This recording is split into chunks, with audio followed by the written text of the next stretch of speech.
आज या ठिकाणी सत्कार समारंभ आणि आभार प्रदर्शन या निमित्तानं मंचावर उपस्थित असणारे आपल्या सर्वांचे लाडके आमदार माननीय अतुलदादा बेनके आणि सन्माननीय व्यासपीठ,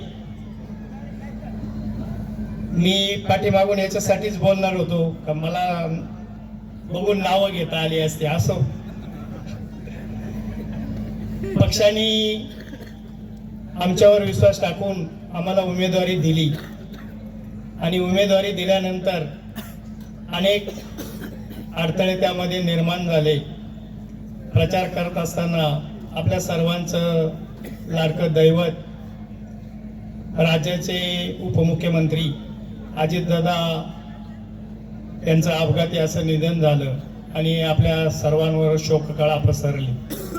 पक्षाच्या आदेशाप्रमाणे प्रचारामध्ये कुठेही गाजावाजा न करता कोपरा सभा घेऊन प्रचार केला आणि त्या प्रचाराच्या दरम्यान मतदारांनी जी साथ किंवा जो विश्वास या गणामध्ये मला आणि कल्पनाताईंना दिला, तो विश्वास नुसता विश्वास देऊन ते थांबले नाही, तर मतदानाच्या दिवशी 7 तारखेला त्यांनी आपला हक्क बजावून आम्हाला जी सेवा करायची संधी या ठिकाणी या बोरी गणातील सर्व गावांनी, मग त्यामध्ये बोरी असेल, जाधववाडी असेल, शिरोली सुलतानपूर असेल, लिमगाव असेल, औरंगपूर असेल, माझं गाव पारगाव असेल आणि पिंपरी कावळ असेल, या 8ही गावांनी असं भरभरून असं आम्हा दोघांनाही मतदान करून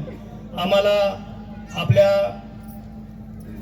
कामाची सेवा करण्याची संधी या ठिकाणी उपलब्ध करून दिलेली आहे. मी लांबलचक असं भाषण करून तुम्हाला आश्वासित करणार नाही, पण कल्पनाताई आणि माझ्या माध्यमातून या गटामध्ये जेवढी कामं पक्षामार्फत अतुलदादा बेनके साहेबांच्या मार्फत जी खेचून आणता येतील ती खेचून आणण्याचा आम्ही पुरेपूर असा प्रयत्न करू. नुसतं आश्वासन देऊन नुसतं भाषण करून याच्यातला मी माणूस नाही. मी प्रत्यक्ष कृतीला महत्त्व देणारा माणूस आहे आणि ही शिकवण मला तालुक्याचे भाग्यविधाते नामदार वल्लभशेठ बेनके साहेबांकडून ही शिकवण आहे का बोलण्यापेक्षा कृती करा.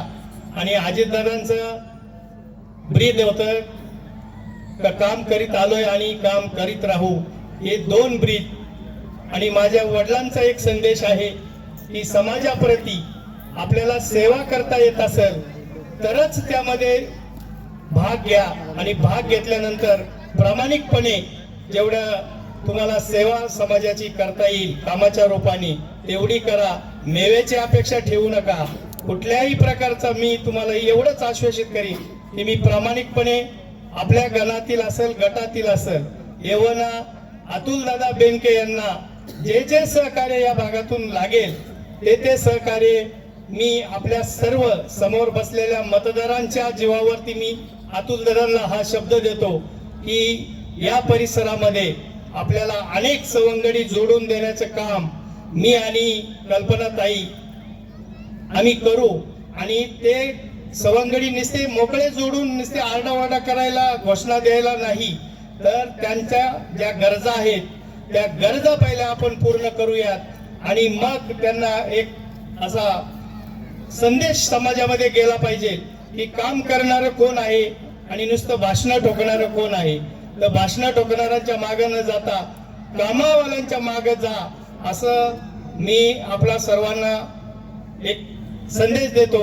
आणि परत एकदा सर्व मतदार राजांचं मी आणि कल्पनाताई यांच्या वतीनं आपलं सहर्ष असं स्वागत करतो, आपले आभार मानतो, आपल्याला धन्यवाद देतो. जय हिंद, जय महाराष्ट्र.